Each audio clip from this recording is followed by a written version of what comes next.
दोस्तों नमस्कार, मैं हूं एडवोकेट हरि विश्वकर्मा। मैं प्रतिदिन की भांति आप लोगों के समक्ष आज एक आईपीसी की दूसरी धारा के बारे में बताना जा रहा हूं।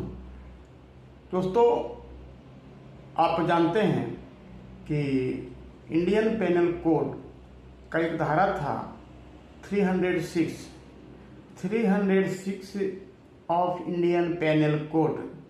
इसमें था एबेटमेंट फॉर सुसाइड। यदि कोई व्यक्ति किसी व्यक्ति को किसी भी रूप से उसको सुसाइड करने के लिए प्रेरित करता है या करता था, तो वैसे स्थिति में उस व्यक्ति के विरुद्ध पूर्व में 306 of IPC Indian penal code भारतीय दंड संहिता के तहत कार्रवाई की जाती थी और उसमें उसका दंड का प्रावधान किया गया था।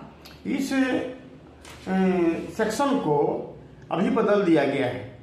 इस नए धारा के तहत भारतीय न्याय संहिता 2023 जो 1/7/2023 से लागू माना जा रहा है, 1/7/2024 से लागू माना जा रहा है, उसमें इस धारा को 108 कर दिया गया है।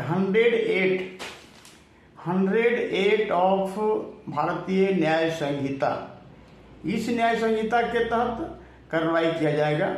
पहले की भांति प्रक्रिया करीब करीब सेम ही है, प्रक्रिया में कोई चेंजिंग नहीं आया हुआ है। क्योंकि ये इंडियन पेनल कोड और न्याय संहिता है, भारतीय न्याय संहिता, इसमें दंड का प्रावधान है। तो दंड के प्रावधान किसी किसी धारा में बढ़ाया गया है, किसी किसी धारा में दंड बढ़ाया गया है और घटाने की तो बात नहीं हुई है, लेकिन किसी किसी धारा में दंड बढ़ाया गया है।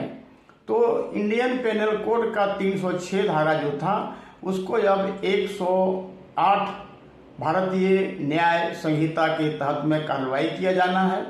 और यह जो घटनाएं 1/7/2024 के बाद जो घटनाएं घटेगी उसमें धारा लागू होगा। उसके पहले जो भी घटनाएं हुई हैं वो 306 के तहत ही कार्रवाई होगी और उसके तहत जो दंड का विधान दिया गया था, दंड का जो प्रारूप था, उसी प्रारूप के तहत में दंडित किया जाएगा या उसी के तहत कार्रवाई की जाएगी।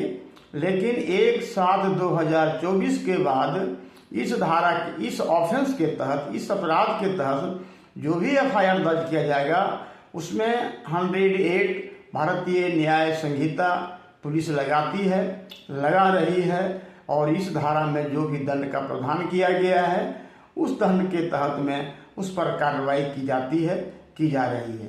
दोस्तों धन्यवाद। मेरा यूट्यूब चैनल है एडवोकेट हरि विश्वकर्मा @hariviskarma-I1j।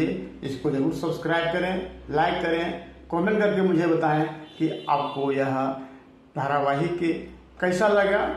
यह मेरा कानून का सलाह या कानूनी जानकारी कैसा लगा, जरूर बताने का कष्ट करेंगे। धन्यवाद।